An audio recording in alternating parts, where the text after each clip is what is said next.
97.1 Forever. Mga kwento ng pag-ibig, kwento ng pag-asa at mga kwento ng buhay dito sa Barangay Love Stories. Love Stories.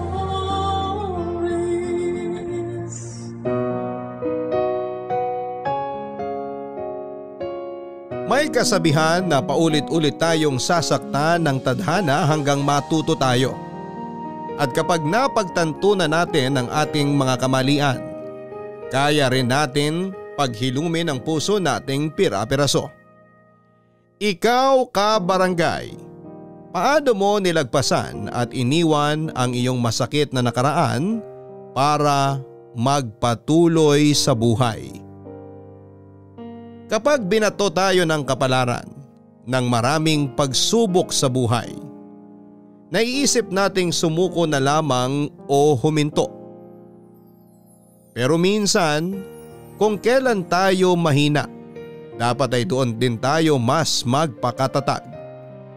Dahil ito rin ang mga panahon na sinusubukan tayo ng Diyos kung hanggang kailan tayo kakapit at tatawag sa Kanya.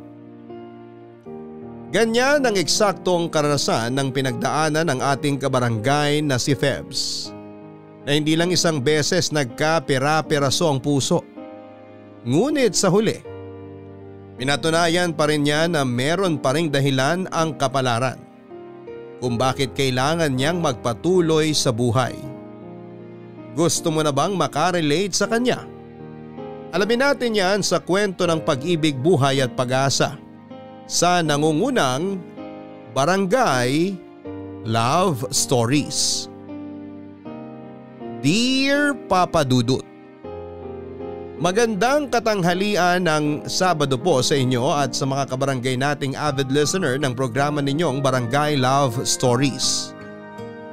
Tawagin niyo na lamang po ako sa pangalang Febs. 34 years old at kasalukuyan ay nandito na sa Germany kasama ang aking mag-ama.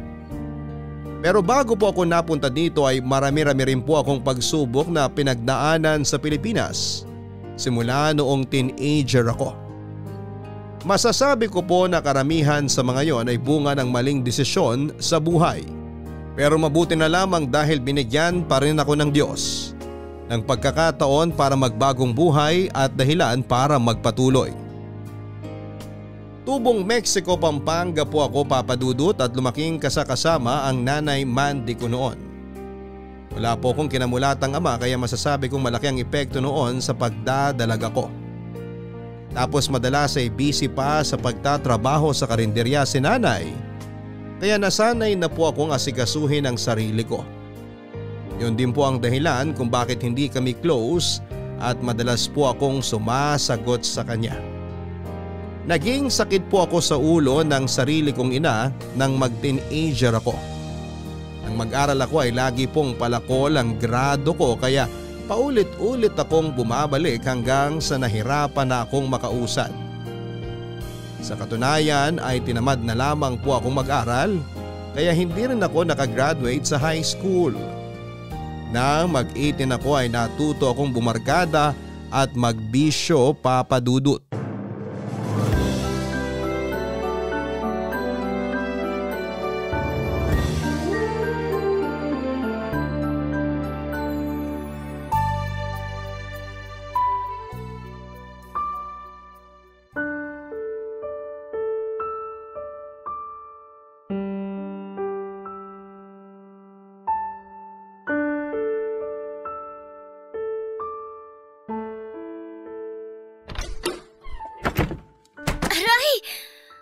Pesting pinto.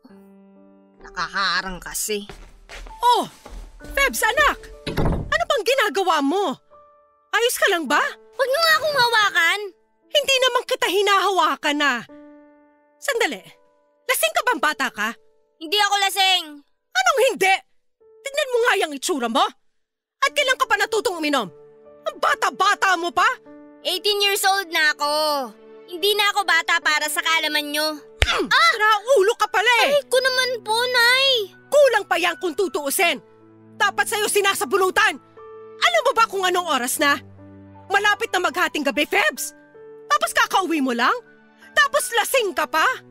At sinong kasama mo kanina, ha? Ang dami niyo naman pong tanong. Bakit hindi na lang kayo magpasalamat na umuwi ako? Buisit ka talaga! Sasaktan niyo na naman ako? Sige, ituloy niyo. Total, dyan naman kayo magaling. Hindi kita masasaktan kung nag-iisip ka lang. Alam mo ba na alalang-alala ko sa'yo? Hindi ka nagre-reply sa mga text ko. Hindi ka rin sumasagot sa mga tawag ko. Halos mabaliw ako kakaisip kung saang lupalop ng Pilipinas kita hahanapin. Tapos yun naman pala nakikipag-inuman ka lang? Unang-una, wala kayong pakialam sa gusto kong gawin sa buhay ko dahil malaki na ako. Pangalawa, sino ba kayo para pakialaman ako? Sino ako? Ako lang naman ang nanay mo! Nanay ko nga kayo pero wala pa rin kayong karapatan pagbawalan ako sa mga gusto kong gawin. Anong sinabi mo? Gagawin ko kung anong maisip ko dahil buhay ko to. Kayo nga, ginawa nyo lang ang gusto nyo dati tapos ako pagbabawalan nyo? Parang hindi naman po yata patas yun. Ayos ka rin mga tuwirang bata ka? Wala ka na sa lugar! Kayo pa ang mas wala sa lugar. Ang OA nyo magalit. Wala namang masamang nangyari sa akin. Magkaganyan kayo kung malamig na bangkay na ako. Masisiraan talaga ako ng ulo sa'yo, Febs! Hindi ka na ba talaga magbabago? Habang buhay ka na lang pampasaway at sakit ng ulo? Wala ka na ba talagang awa sa nanay mo? Di ko naman sinabi mangunsumi kayo ng ganyan sa akin. Kaya kung sumakit ang ulo nyo, kasalanan nyo yan. Huwag nyong isisi sa akin. Kung alam ko lang na magiging palasagot ka, hindi na lang Hindi nyo na lang sana ako inanak sa mundong to. Ha! Mas mabuti pa nga na hindi na lang. Sana, pinatay nyo na lang din ako katulad ng iba nyong mga anak sa mga lalaking nakasama nyo. Tumahimik ka na! Wala kang karapatang kausapin ako ng ganyan! Matuto kang gumalang sa nanay mo! Ewan ko kung paano pa kayo gagalangin pagkatapos ng pinagagagawa nyo nun. Sana talaga namatay na lang ako sa tiyan nyo. O kung nung pinanganak nyo ako, sana nasakal na lang ako sa sarili kong pusod. Kasi ngayon na malaki na ako at alam ko na ang nakaraan nyo, buong buhay kong kinahihiya na naging nanay ko pa kayo! Bawiin mo yung sinabi mo! Hay nako! Nakakaturete kayo! Napakaingay nyo! Mabuti pa iwan ko na kayo! Inaantok na po ako! Hoy! Hindi pa tayo tapos mag-usap! Bumalik ka rito! Wala na po tayong pag-uusapan, Nay. Itulog nyo na lang po yan. Good night!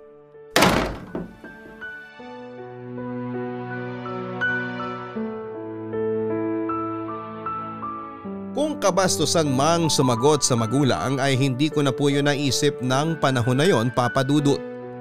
Dahil ang nangingibabaw sa akin ay ang galit na nauwi na marahil sa pagkamuhi sa sarili ko pang ina. Kabit po ang nanay ko kay Rida, other woman, malandi, Makati. O kung ano pa ang pwedeng itawag sa mga babaeng hindi makontento sa iisang lalaki at nakikisama sa may asawa. Aminado naman po si nanay na ganun siya at sa katunayan nga, alam niya kung sino ang nakabuntis sa kanya. Tumigil na lang po siya sa gawain niyang yon matapos kong dumating sa buhay niya, Papa Dudut. Pero hindi po yun sapat para pagbayaran niya ang karumihan niya dahil kahit na anong pagmamalinis ang gawin niya, immoral pa rin siyang babae. Yun po ang nasa isipan ko habang lumalaki ako. Yun din po kasi ang itinanim sa akin ng mga taong nakakakilala sa gawain ng nanay ko. Kaya nga ikinakahiya ko po ang sarili kong ina. Ginusto ko rin pong umalis sa poder niya sa lalong madaling panahon para wala nang nagdidikta sa akin o nagbabawal sa mga gusto kong gawin, Papa Dudut. Para sa akin ay wala siyang karapatang magpakananay sa akin kung hindi naman siya naging mabuting huwaran simulat sa Paul. Kaya nga lang, Papa Dudut, sa pagpapatuloy po ng pagrebelde ko sa kanya ay hindi ko na namalayan na unti-unti ko na palang sinusundan ang mga iyapak niya. At nagsimula po yun matapos kong makilala si Carl. Nakatrabaho ko sa isang pabrika nang mamasukan ako doon bilang mananahi.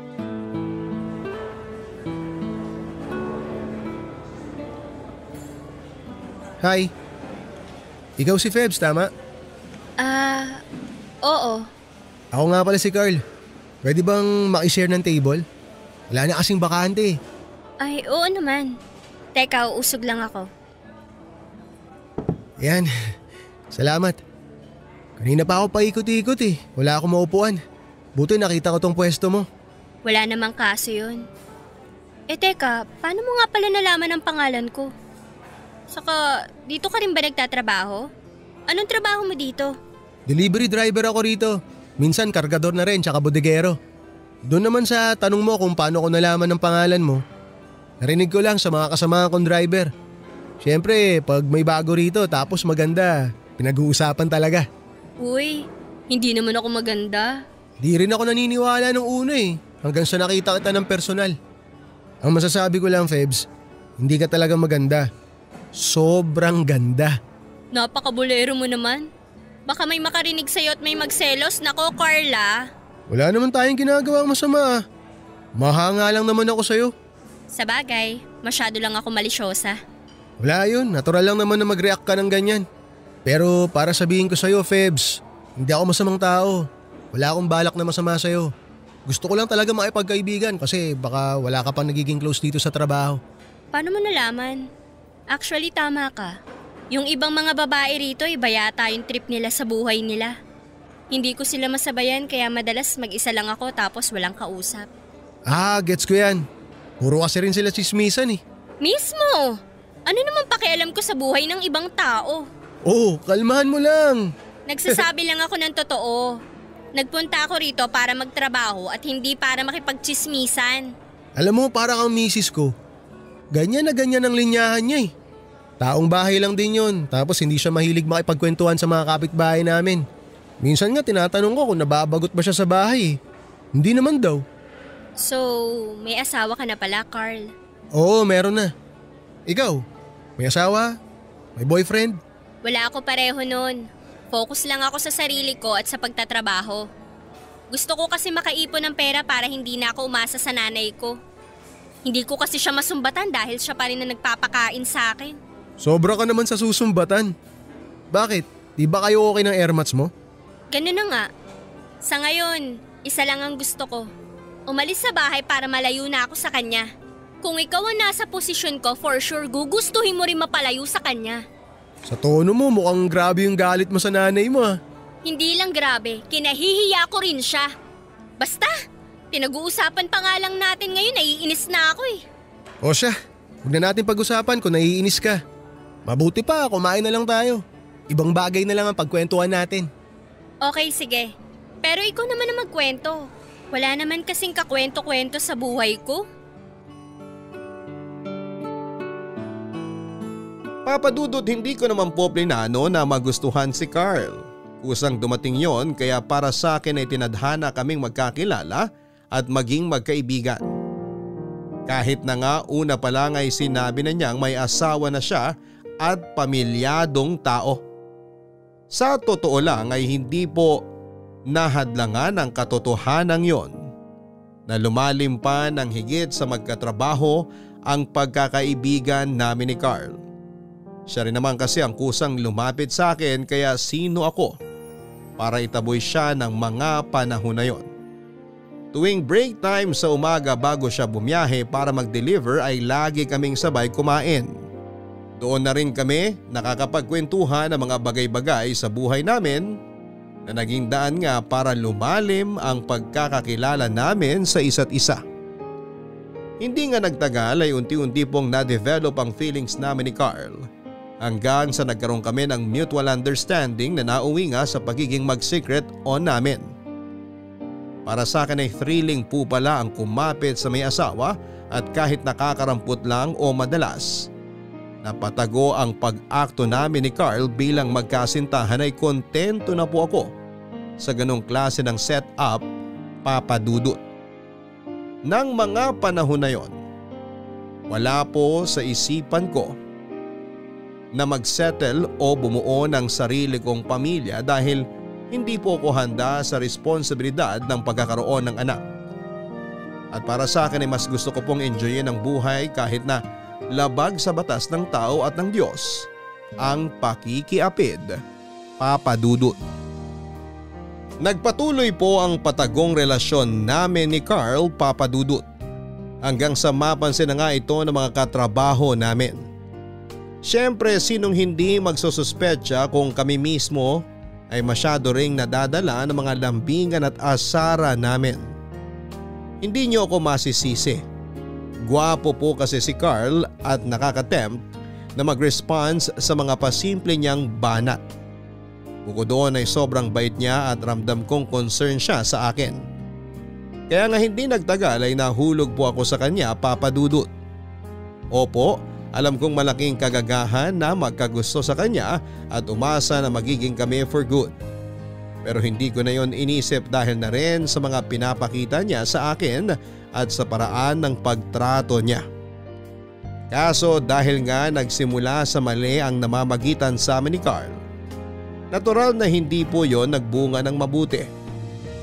Ang ibig ko pong sabihin ay nang matapos malaman ng misis niya ang sekreto naming relasyon dahil may nakapagtimbre rito na kasamahan namin sa trabaho, Papa Dudut. Hindi kami naging maingat. Kasalanan namin kaya nakarating sa asawa niya ang relasyon namin.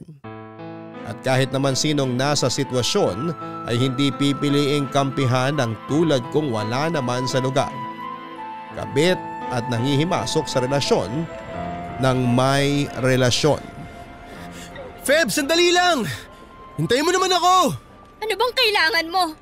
Bakit mo ako sinundan? Anong bakit kita sinusundan? Ano bang klaseng tanong yan? Malamang susundan kita kasi nag-aalala ako sa'yo. Tingnan mo, ang dami mong kalmot.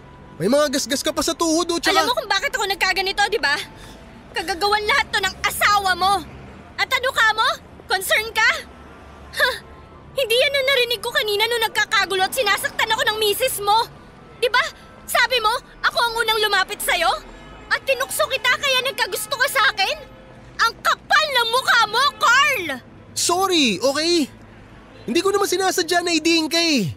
Naipit na ako sa sitwasyon. Hindi ka naipit sa sitwasyon dahil simulat sa pool, alam na natin na posibleng malaman ng asawa mong relasyon natin. Di ba kapag tinatanong kita, lagi mong binibida na alam mong gagawin? Na hanggat maaari, hindi na aabot sa puntong malalaman pa niya dahil kamo didiskartehan mo na. Pero kita mo, nakarating pa rin sa kanya tapos nag-iskandalo pa siya sa trabaho natin. Kaya nga ako humihingi ng tawad sa nagawa niya eh. Kinausap ko na siya, Febs. Pinagsabihan… Wala nang magagawa yung paghingi mo ng tawad dahil nangyari na. Napahiya na ako sa lahat ng taong nakapanood kung paano ako sinabunutan, kinaladkad at sinampal ng misis mo. Tapos imbes na awatin kami at ipagtanggol ako, wala kang ginawa. Oo, sige. Sinaway mo ang misis mo, pero hindi mo man lang ako nilapitan para tulungan makabangon o kaya hindi ka nagsalita para ipagtanggol man lang ako. Bakit? Dahil ba kabit mo lang ako? Pero tao pa rin ako, Carl! Alam ko naman yun, kaya nga kita hinabol ngayon eh. Para humingi ako ng sorry sa'yo. Alam ko na malaki ang kasalanan ko sa'yo dahil hindi man lang kita naipagtanggol. Kaya kahit na alam ko na walang magagawa tong sorry ko dahil sa bigat ng nangyari, gusto ko pa rin subukan na humingi ng tawad sa'yo. Ewan ko sa'yo, Carl! Galit ako sa'yo! Sinundan mo pa talaga ako para lang dyan sa sorry mo na alam mo namang hindi ko matatanggap? Ang totoo, Febs, gusto ko lang din sabihin na tapusin na natin ang lahat ng meron tayo. Ano? Malaki ang pagkakamaling nagawa ko sa misis ko. Tsaka tama siya. Nagkasala ako sa kanya. Nagkasala tayo. Ayoko na habang buhay magalit siya sa akin. Kaya nung tinanong niya ako kung willing ba akong ayusin yung relasyon namin, pumayag agad ako. Febs, sinabi niya na mapapatawad niya ako at matatanggap niya ako ulit kung sakaling makikipaghiwalay ako sa'yo at lalayuan na kita. Sila ulo ka ba? Sa lagay, ako pala tong kontrabida sa love story nyo? Eh di magsama kayo! Saksak mo sa baga mo yung asawa mo! Febs, alam ko na mabigat tanggapin sa'yo itong gusto kong mangyari. Pero alam mo naman na nagsimula tayong mali, di ba? Alam mo naman na hindi tayo pwede. Hindi pwedeng magpatuloy ito. Alam ko, pero umasa pa rin ako. Kaso, narealize ko na umasa lang ako sa wala. Kaya doble yung sakit na nararamdaman ko. Nagtatanong ka kung bakit ako ganito kabiter? Di ko na kasi mapigilan ng sarili ko na tuluyan mahulog sa'yo, Carl. Akala ko posible yung tayo kasi ang sweet mo pag magkasama tayo eh. Yun pala, masabi? Sa kasino lang ba ako para pangakuan ng forever, di ba? For sure, pampalipas sa oras lang ang tingin mo sa akin. Kita mo na? Wala kang masabi kasi tama ako, di ba? Alam mo, fine. Maghiwalay na tayo ng landas. Total, wala na rin ako mukhang maihaharap sa lahat ng tao sa trabaho pagkatapos na nangyari. Sana masaya kayo. Sana makatulog kayo ng mahimbing sa gabi. Bahala na kayo sa buhay nyo.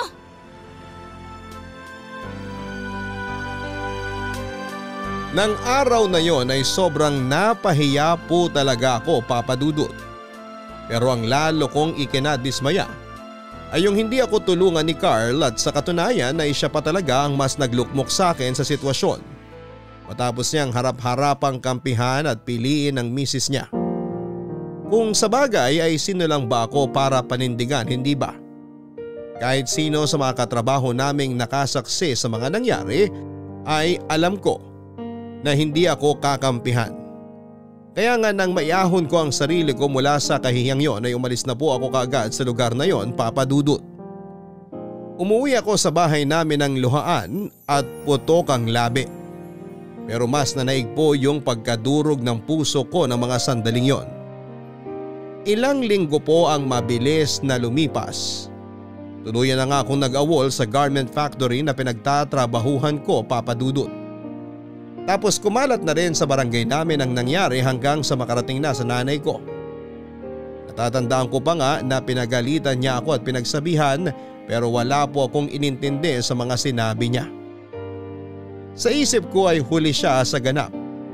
Bakit pa siya pumapapel? Para ano? Para ipamukha sa akin ang kagagahan ko? Pwes wala siyang karapatan, Papa Dudut. Gaga rin naman siya noong dalaga siya tapos magagalit siya sa akin na parang ang laki ng kasalanang ginawa ko. Hindi nga nagtagal ay kusa rin pong namatay ang issue kaya nag-decide akong ipagpatuloy ang buhay. Bale, naghanap po ako ng bagong trabaho at swerte naman. Dahil nakapasok ako sa mall bilang isang sales lady sa isang jewelry shop. Tapos ay doon naman po dumating sa buhay ko si Homer, Papa Dudut. Hi Febs, lunch break na. Di ka ba kakain? Mamaya na lang siguro kasi wala akong gana, Homer. Ganun ba? Hindi siguro masarap yung ulam mo kaya wala kang gana. Ang lakas mo rin mang asar, no? Pero totoo, ayoko lang kainin yung luto ng nanay ko. Di masyadong masarap. Ah, ganun ba? Hayaan mo na kasi pinagdala naman kita eh. Sayang naman to kung hindi mo ko sasabayang kumain. Ako pa naman nagluto nito. Teka, pinagdala mo ako? Bakit mo naman ako pinagdala? Wala lang. Pero wag kang ma-awkward kasi binigyan ko rin yung iba nating katrabaho. Ah, okay. Akala ko kasi… Akala mo ano? Wala. Relax lang, Febs. Gusto ko lang makipagkaibigan sa'yo. And besides, wala naman lason tong niluto ko. Hoy, wala naman akong sinabi. Biro lang, syempre. Pero concerned din kasi ako sa'yo dahil napapansin ko na minsan hindi ka nagla-lunch or late ka kumain. Kung ayaw mo talaga ng luto ng nanay mo, pwede ka naman bumili sa labas. Or pwede kitang ipagluto. Naku, hindi mo na kailangan gawin yan, Homer. Ayos lang ako. Sorry, pero hindi ako masyadong naniniwala. Bilang team leader nyo rito, trabaho ko na obserbahan ang mga kasamahan ko. Febs, pwede ka naman mag-open sa akin. Makikinig ako kung ano man yung pinagdaraanan mo. Hindi kita huhusgahan kasi alam ko na lahat tayo may problema. At kung makakatulong na ma-share mo yon para gumaan man lang ang dibdib mo, bakit hindi, di ba? Sa bagay, napaisip ako dun ah. Kaso, naalala ko rin last time na nag-share ako ng feelings ko sa ibang tao, na-judge lang ako tapos nasaktan ng husto. Siguro dahil maling tao lang yung napagsabihan mo. Hayaan mo, makakarma rin siya. Hindi rin naman siya perpekto para umasal ng ganon at manghusga ng kapwa. Pare-pareho lang tayo may pinagdaraanan. Alam mo, ang galing mo magsalita. Huwag mo mamasamain ah. Ang ibig kong sabihin, para bang ang mature mo na? Ganto siguro kapag marami ka ng karanasan sa pakikinig ng mga kwento ng ibang tao. Kaya nga sabi ko sa'yo, pwede kang mag-open sa akin. Hindi lang naman tayo magkatrabaho rito. Pamilya na rin tayo. Tatandaan ko yan. Salamat, Homer ah. Medyo napanatag na ang dibdib ko kasi alam ko nandyan ka at willing makinig sa mga drama ko sa buhay. Wala yun. At tama, nandito lang ako. So paano? Simulan mo nang ikwento sa akin ang mga drama mo sa buhay habang nagla-lunch tayo. Nagugutom na kasi ako. O sige, medyo kumakalam na rin yung sikmura ako eh. Ano bang hinihintay mo? Tara.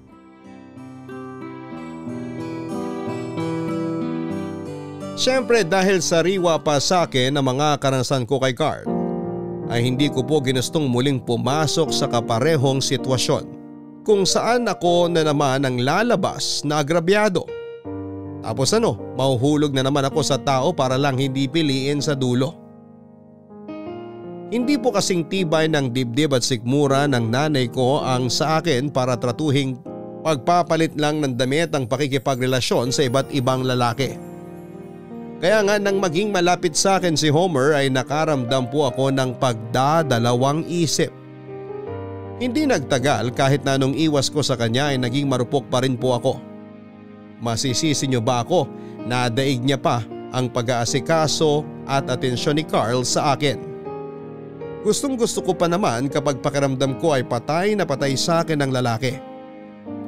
Pero bago pa ako tuluyang mahulog kay Homer, sinigurado ko po na walang sabit. Wala siyang asawa at napatunayan ko yon nang minsan niya akong isama sa apartment niya na tinitirhan niyang mag-isa. Simula noon ay pumayag akong magkaroon kami ng relasyon ni Homer, Papa Dudut. Opo, may nangyayari na sa amin ang mga panahong yon at pareho naming nai-enjoy. Siguro tumagal din ng 2 buwan na masaya lamang kami sa isa't isa hanggang sa dumating yung araw na napagtanto kong nagsisinungaling pala siya sa akin. Hindi po totoong single si Homer. Sa katunayan ay kasal na siya pero nasa abroad ang asawa niya.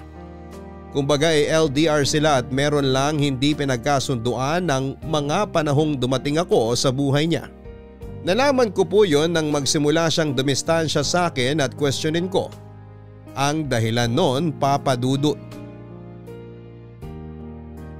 Nang kumprontahin ko po si Homer ay sinabi niya sa akin na hindi na niya mahal ang asawa niya, Papa Dudut, dahil ako raw po ang gusto niya. Kaya nga kahit durog na durog ang puso ko dahil sa pagsisinungaling niya, ay hindi pa rin po ako nakipagkalas sa kanya. Inassure din po ako ni Homer na may plano na raw silang maghiwalay sa lalong madaling panahon. Total ay wala naman silang anak. At kahit alam kong katangahan ay naniwala po ako sa kanya dahil sa loob ng 2 buwan naming mag-on ay puro mabubuting bagay po ang pinakita niya sa akin. Sabihin na nating na-attach na ako sa kanya, Papa Dudut. Sa pagpapatuloy ng aming relasyon ay matyaga ko pong hinintay na tuparin ni Homer ang pinangako niya sa akin na tuluyang pakikipaghiwalay sa asawa niya na nasa abroad. Hanggat maaari ay iniiwasan ko po yung i-open up sa kanya. Lalo noong mga sumunod na buwan ng pagiging mag-on namin. Gusto ko po kasi na siya mismo ang dumiskarte noon. At hinihintay ko na lamang siyang magsabi sa akin na tapos na sila. Pero lumipas po ang ilang pangbuwan. Hindi nangyari ang matagal ko nang inaasahan. Kaya hindi niyo ko masisisi kung nakaramdam po ako ng pagkainip.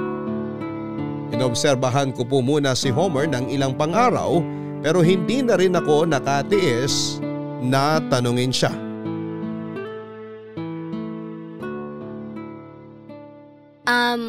Homer? Pwede ba tayo mag-usap? Tungkol saan, Febs? Medyo pagod kasi ako ngayon. Kakatapos na natin, di ba? Hindi ka pa ba inaantok? Inaantok. Pero parang hindi ako makakatulog kapag hindi ko nasabi to eh. Ano ba kasi yun? Hindi ba pwedeng ipagpabukas na lang yan? Paano kung sabihin kong hindi? Homer, kailan mo ba sasabihin sa asawa mo na gusto mo na makipaghiwalay sa kanya? Sa nakikita ko kasi wala kang plano makipagkalas sa asawa mo. Parang ayaw mo namang tapusin ang kasal niyong dalawa eh. Hindi ko nararamdaman na gusto mo. Bakit ba bigla-bigla mo na lang binabanggit yan? Di ka pa makapaghintay na dumating tayo dun? Hirap sa'yo, masyado kang atat. Hindi ako atat, okay? Pero naiinip na kasi ako. Eh di atat ka nga. Maayos ako nakikipag-usap sa'yo. Hindi mo kailangan magalit ng ganyan. Sinong hindi magagalit? Sige nga. Sabi ko, pagod ako. Tapos gusto mo pag-usapan natin ng bagay na yan? Pinag-usapan na natin yan, di ba? Paulit-ulit ka. Pinapaalala ko lang sa'yo dahil mukhang nakalimutan mo na. Masyado ka na yatang nagiging kampante. Paano na lang kung biglang umuwi ang asawa mo?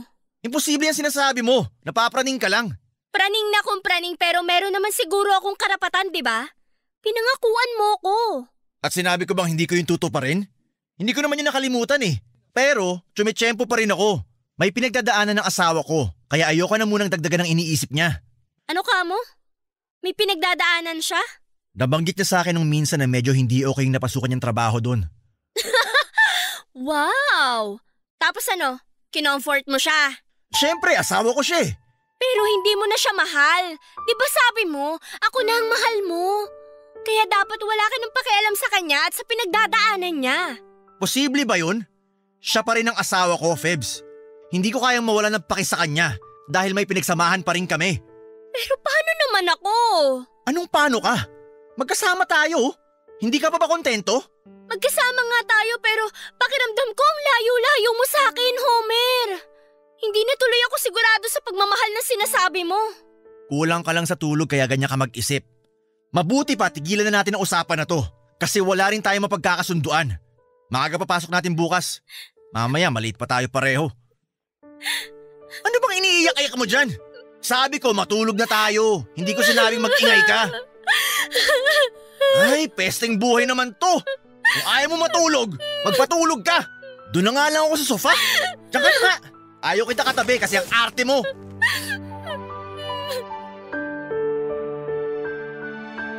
Papadudot nagtapang-tapangan lamang ako nang komprontahin ko si Homer. Ang totoo kasi natatakot po talaga akong marinig ang isasagot niya sa tanong ko tungkol sa kung kailan niya planong iwanan ang asawa niya na nasa abroad. At matapos ko nga pong marinig ang sagot niya at makita ang pag-aalinlangan sa kanyang mga mata ay kulang na lamang ay maglupasay ako sa sahig at lumuha ng dugo. Sobrang sakit po sa puso at bigat sa dibdib na posibleng hindi magkatotoo ang lahat ng mga sinabi niya sa akin. Nang mga panahon na yon ay hindi ko po alam kung paano kakayanin ang lahat. Para po akong mababaliw. Pero meron naman palang dahilan kung bakit ganon mag-react o makaramdam, Papa Dudut. At bilang dagdag sa takot ko ng mga sumunod na araw ay napag-alamang kong nagdadalang tao po ako. Ipinagbubuntis ko po ang anak namin ni Homer pero imbes na excitement at saya ay kabaligtaran po noon ang aking naramdaman. Hindi ko kasi alam kung handa na akong magpakananay sa bata sa tiyan ko at kung handa na rin bang magpakatatay si Homer sa anak namin, Papa Dudut. Sa kabila ng lahat ay naisip kong kapag nalaman niya na magkaka-baby na kami ay pipiliin na niya kaming mag-ina. Kaya isinantabi ko ang pagdadalawang isip ng mga panahon na yon at masaya kong inamin kay Homer na magiging tatay na siya.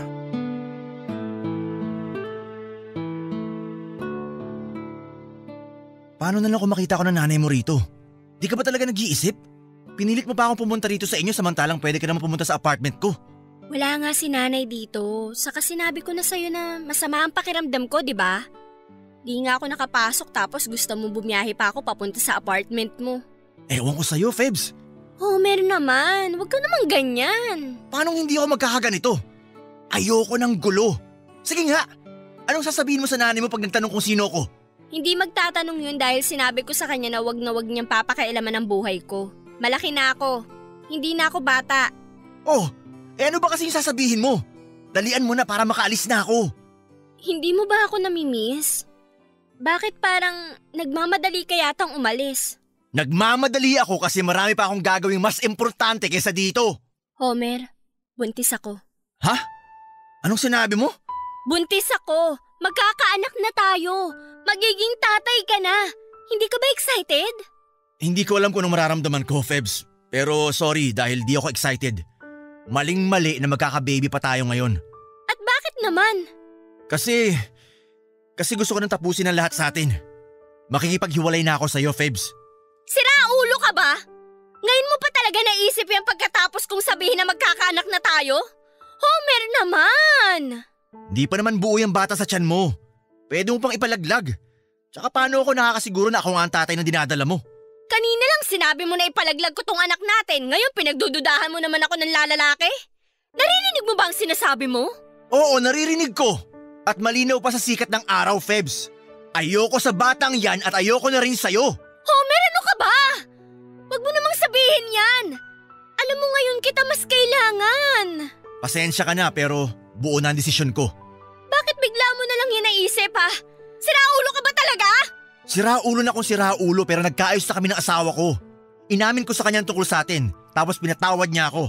Sobrang swerte ko sa asawa ko kaya ayoko siyang sayangin. Biruin mo, matapos niyang malaman yung tungkol sa atin, binigyan niya pa rin ako ng second chance. Kaya pasensya ka na kung dito ka na tinatapos ang lahat sa atin, Febs. Ang sama mong lalaki! Napakademonyo mo! Bahala ka sa buhay mo kung kamumuhian mo ako. Pero pasensyahan na lang tayo kasi nakapagdesisyon na ako.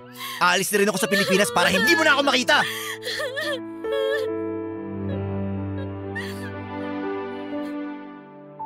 Sa lahat po ng ginawang pananakit sa akin emotionally and verbally ni Homer, yun pong itatuwa niya ang magiging anak namin ang pinaka masakit sa lahat, Papa Dudut.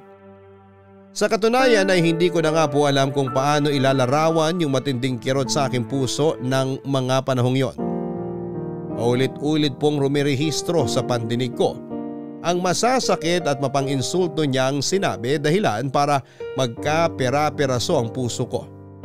At kahit na anong gawin kong pagmamakaawa sa kanya na kami ng anak niya ang piliin niya ay mukhang malabo na po yung mangyari dahil nakapag-desisyon na siya. Hindi ko po alam ang gagawin ng mga panahon na yon. Lalo pa nang imbis na misis niyang nasa ibang bansa ay sa akin po nakipaghiwalay si Homer, Papa Dudut.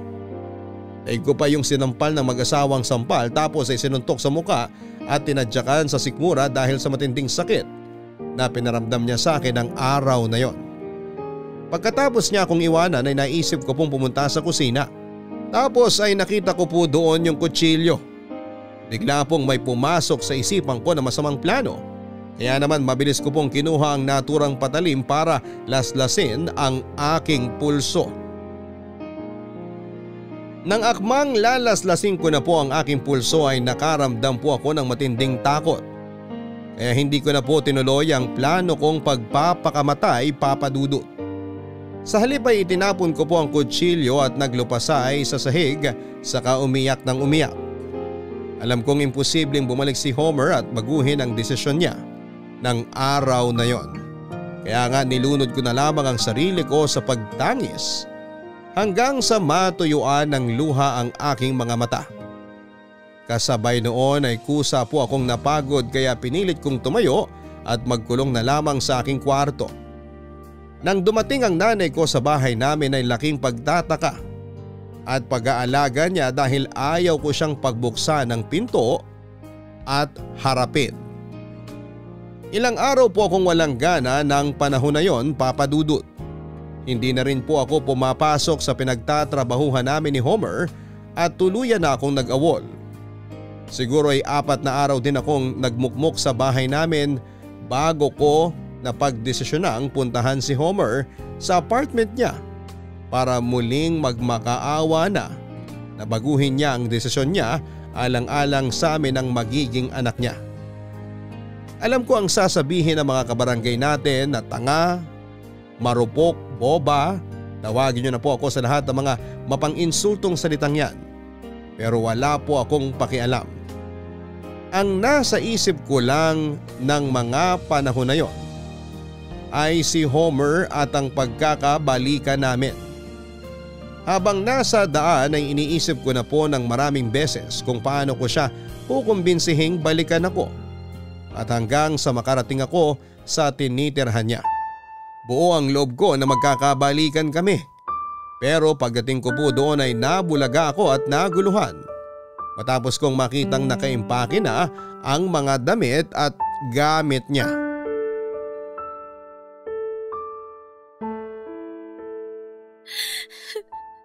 Please, Homer! Huwag mo kaming iwan ng anak mo! Maawa ka sa amin! Gusto mo, luluhod ako. Pakiusap! Pwede bang tumayo ka dyan? Ang dami mong pakulo, ang dami mong drama. Bakit ba kasi pumunta ka pa rito sa apartment ko? Di ba tapos na tayo? Nakipaghiwalay na nga ako sa'yo eh. Ayoko nga maghiwalay tayo dahil mahal kita! Kami ba ng anak mo? Hindi mo ba mahal? Homer, please! Magbago lang ang isip mo, patatawarin kita. Tatanggapin ulit kita sa buhay ko. Tapos, magiging isang buong pamilya tayo, kasama na magiging anak natin. Hindi mo na kailangan pumunta dun sa asawa mo dahil nandito naman kami. Please, kami na lang ang piliin mo. Alin ba sa mga sinabi ko noon ang hindi ma-absorb ng utak mo? Ayoko na nga sa'yo. Ayoko rin dyan sa batang nasa tiyan mo. Akala ko ba mahal mo ko? Diba sinabi mo yun? Nakalimutan mo na ba? Hindi! Pero nagbabago nararamdaman ng tao. Hindi rin yun kasalanan. Ngayon na malino na sa akin na sa inyong dalawa na asawa ko, siya ang mas gusto kong makasama at hindi ikaw! Ang mabuti mong gawin, tanggapin mo na lang na maluwag sa dibdib mo para makapag-move on ka na. Ganun na lang ba kadaling itapon sa'yo ang lahat? Wala na ba talagang halaga sa'yo mga pinagsamahan natin? Homer, hindi ako basta kung sino lang. O baka ganun talaga ang turing mo sa akin simulat sa pool. Para usan lang kasi malayo ang asawa mo. Tama ba ako? Ano? Aminin mo! Tama ba ako? Oo, tama ka! Kaya manahimik ka na lang at lumaya sa harap ko. Malilate pa ako sa flight ko dahil sa'yo eh. Ay! Ano ka ba? Siraulo kang babae ka! Ikaw ang siraulo! Ang kapal na mukha mo, lapitan ako! Kuhain ang loob ko! Paasahin! Sabihing mahal! Buntisan para ano? Para iwan sa dulo? Kambo ka ba ni Satanas kasi napaka-demonyo mo? Ang dami mong dada, nakakaturete ka! Kapag hindi ka mo nanahimik, baka di na ako makapagpigil! Sasaktan mo ako! Sige, gawin mo! Akin na ang kamay mo! Akin na! Itiwan mo nga ako! Akin na sabi ang kamay mo tapos suntukin mo ako! Lubos-lubosin mo na ang pananakit sa akin kasi sinumulan mo na rin, di ba? Ano pang hinihintay mo? Febs ha? Nababaliw ka ng babae ka! Sino hindi mababaliw? Meron bang matinong nangyayari? Wala naman, di ba? Saan ba ako nagkulang, Homer? Minahal naman kita. Binigay ko naman sa'yo ng buong-buong pagkatao ko. Ang pagkababae ko. Ang pag-ibig ko. Naniwala ako sa mga pangako mo kasi akala ko tutuparin mo ang mga yon. Nakalimutan mo na ba na ako ang nandito habang wala ang misis mo? Bakit kasi kailangan siya pa? Bakit hindi na lang ako? Asawa ko pa rin siya.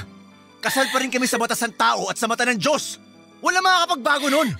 Yung atin wala naman yun eh. Saglit lang, panandalian. Kaya pwede natin tapusin kung kailan natin gustuhin. Masyado ka nadala ng sitwasyon pero hindi ko na problema yun.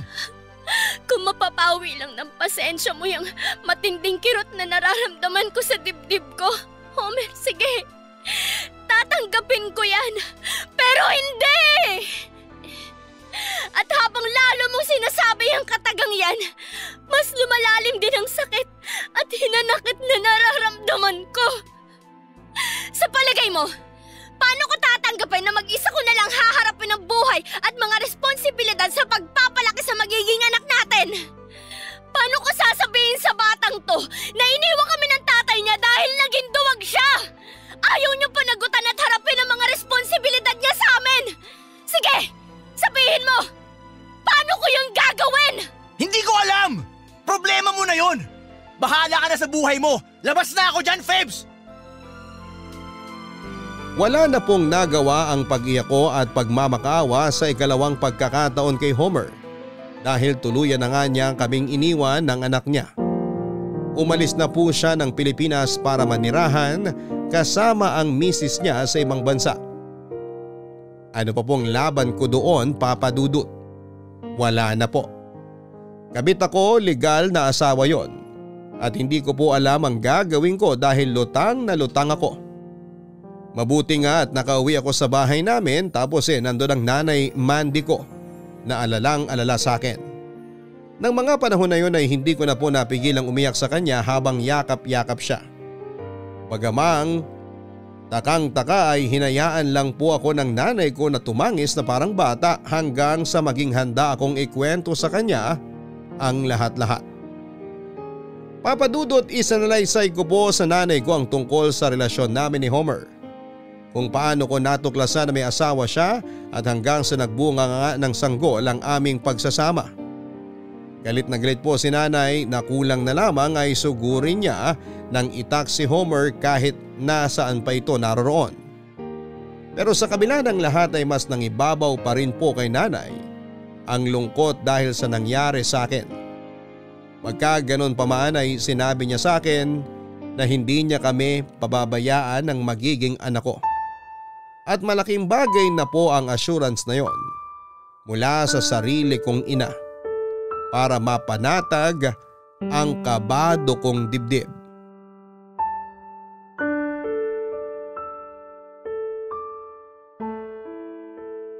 Anak, alam mo ba? Nung dumating ka sa buhay ko, yun ang masasabi kong pinakamasayang sandali na nangyari sa akin. Alam ko kasi na hindi kita deserve dahil makasalanan akong babae.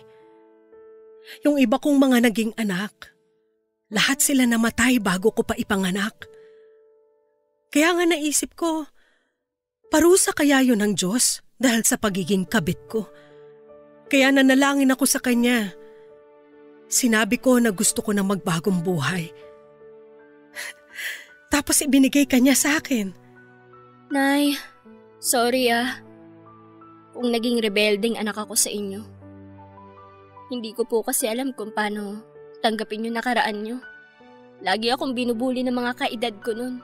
At yung mga kapitbahay natin, naririnig kong pinagsasalitaan kayo ng hindi maganda. Sa kabila ng lahat, wala po akong ginawa para ipagtanggol kayo.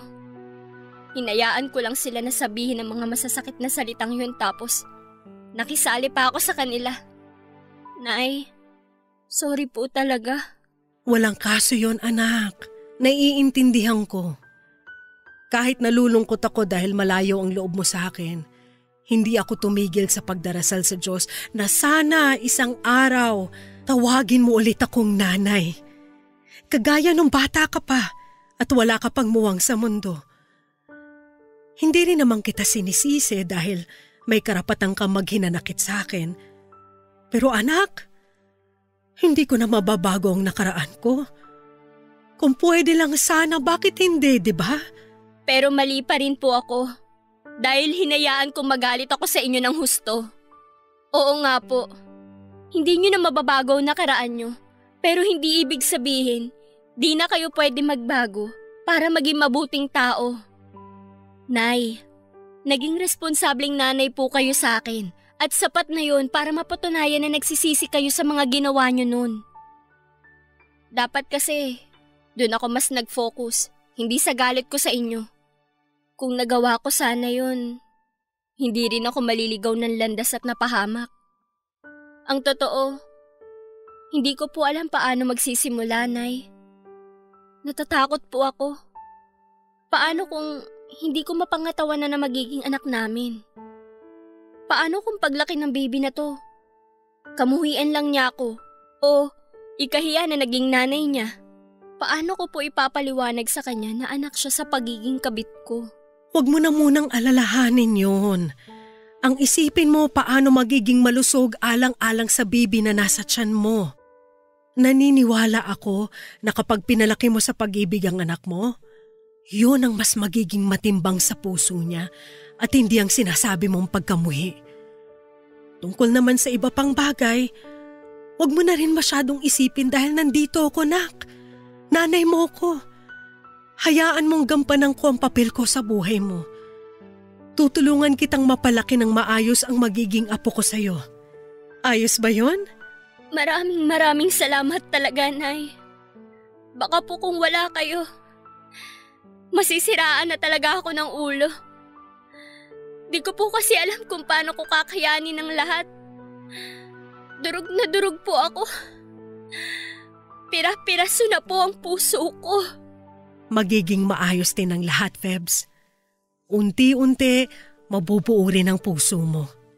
Hindi man tulad nung nagkapira-piraso, pero di hamak na mas matatag kaysa sa dati mo. Mahal na mahal kita, anak. Mahal na mahal ko po kayo, Nay. Maraming salamat po.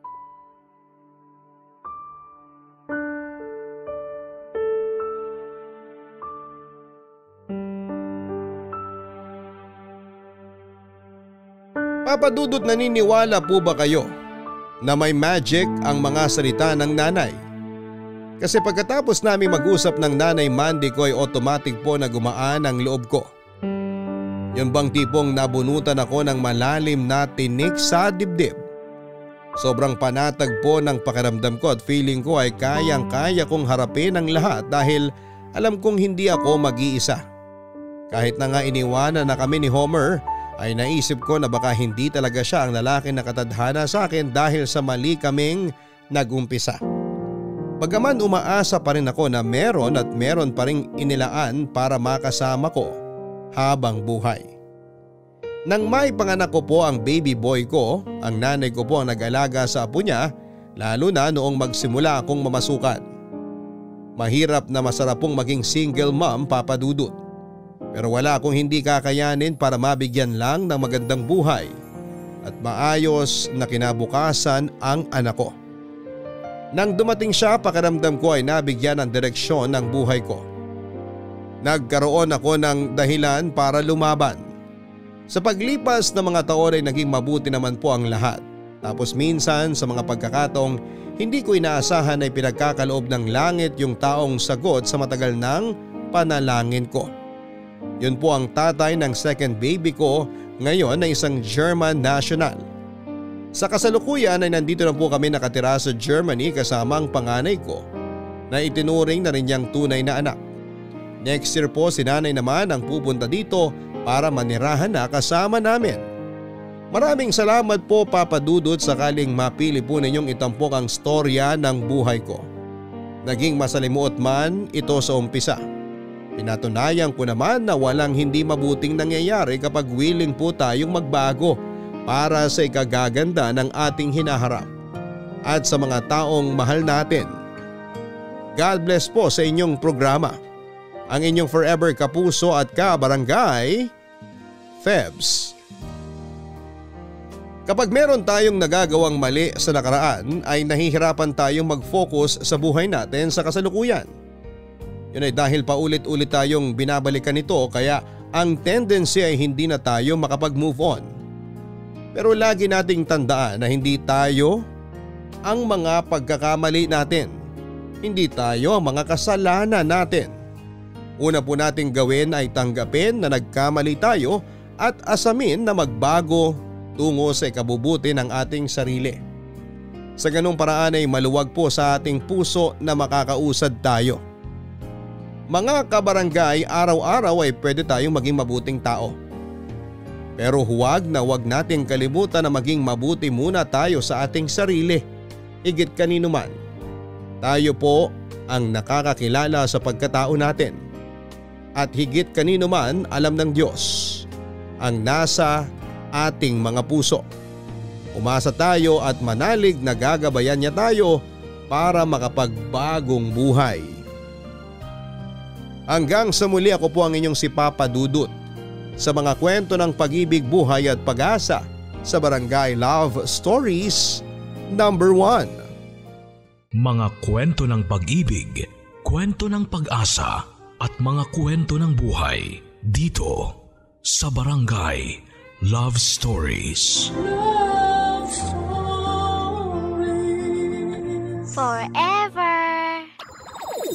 Nagustuhan ng iyong napakinggan? Ituloy yan via live stream sa www.gmanetwork.com/radio.